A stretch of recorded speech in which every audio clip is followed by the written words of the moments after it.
Assalamualaikum warahmatullahi wabarakatuh. Sampai bertemu lagi bersama saya Nodasi Kurniasandi, Guru Bahasa Indonesia di SMP Muhammadiyah 8 Malang.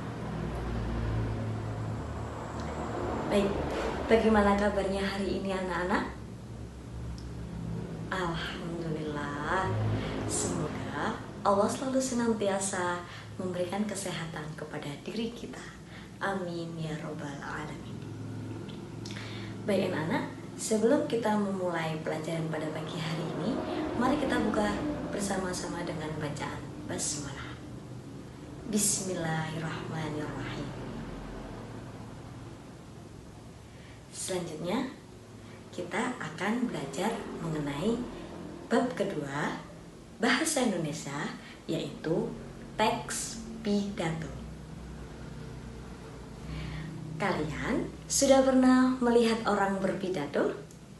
Atau kalian sudah pernah mendengarkan orang sedang berpidato?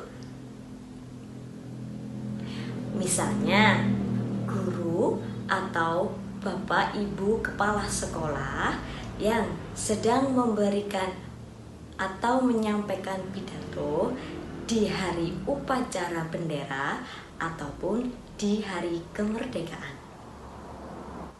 Atau mungkin kalian pernah menyaksikan video presiden bapak pertama kita yang sedang menyampaikan pidato yang sangat bersemangat, tegas, dan berapi-api.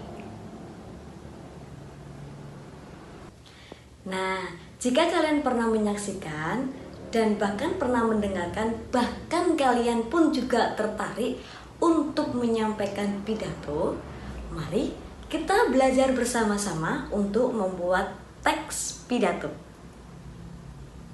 Bagaimana cara membuat teks pidato yang baik? Baik, pada bab ini kita akan belajar mengenai teks pidato. Sebelum ke cara membuat teks pidato, saya akan menyampaikan mengenai pengertian teks pidato.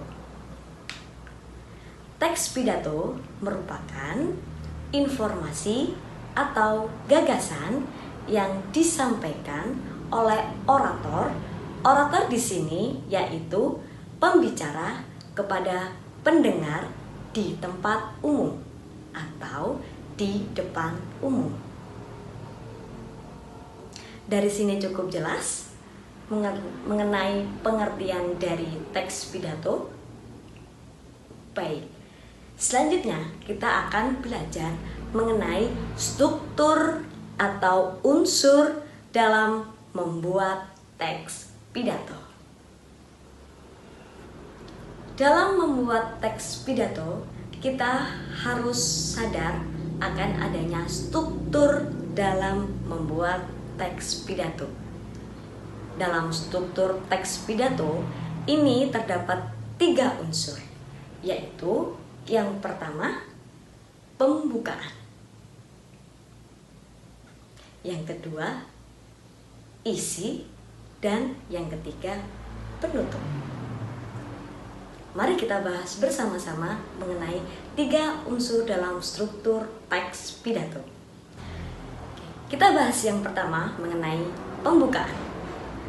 Pembukaan dalam teks pidato ini dibagi menjadi 3 bagian. Yang pertama, salam pembuka. Salam pembuka ini disampaikan atau disesuaikan dengan situasi waktu atau latar belakang pendengar atau audiens saat hadir. Yang kedua, ucapan sapaan atau penghormatan. Sebagai bentuk penghormatan orator atau pembicara kepada pendengar. Yang ketiga, ucapan rasa syukur. Salah satu wujud rasa syukur kepada Tuhan yang Maha Esa yang telah melimpahkan anugerah kepada hamba-Nya.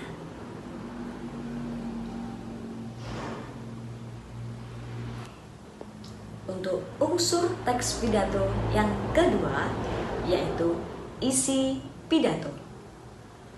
isi pidato ini adalah bagian inti dari berpidato.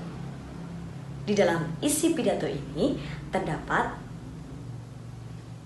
dari yang pertama pendapat, yang kedua gagasan, yang ketiga alasan, dan yang keempat pesan atau himbauan atau ajakan yang disampaikan oleh orator kepada pendengar.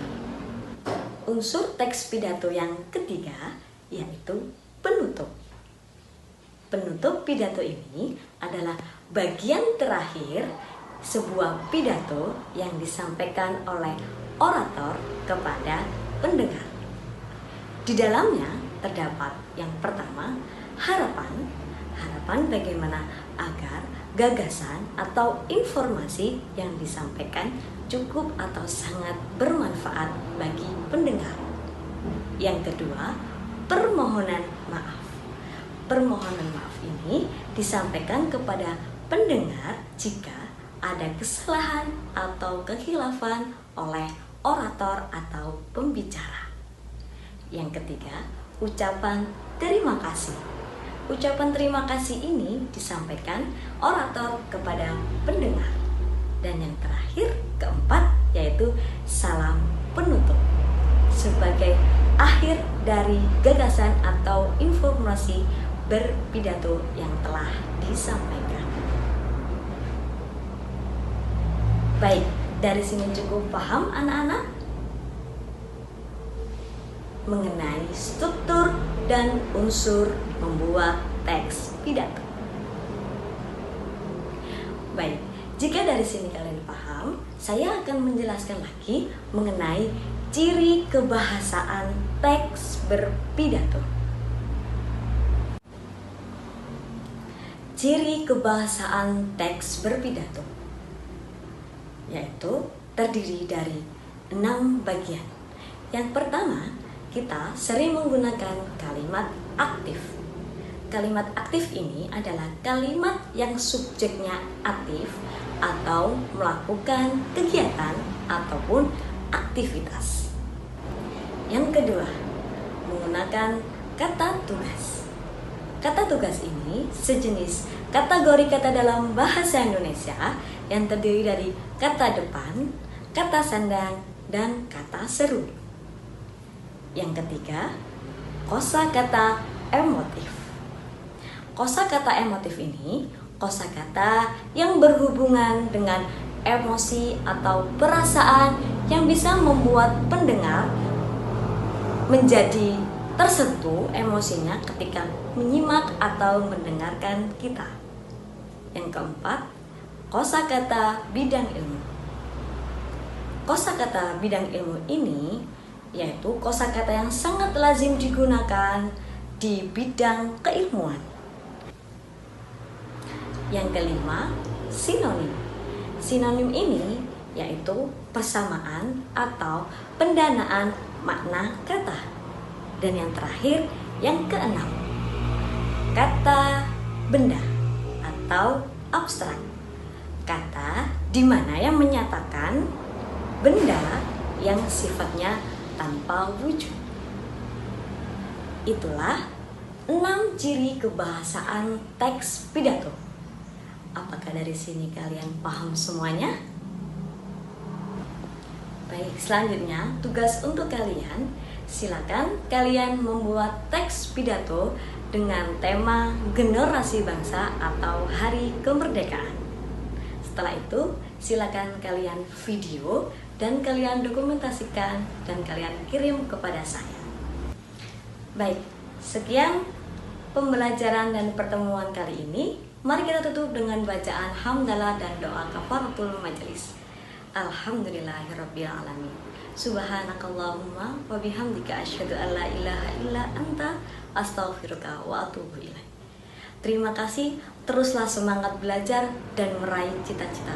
Dari saya, wabillahi taufiq wal hidayah. Wassalamualaikum warahmatullahi wabarakatuh. Sampai jumpa pada pertemuan selanjutnya.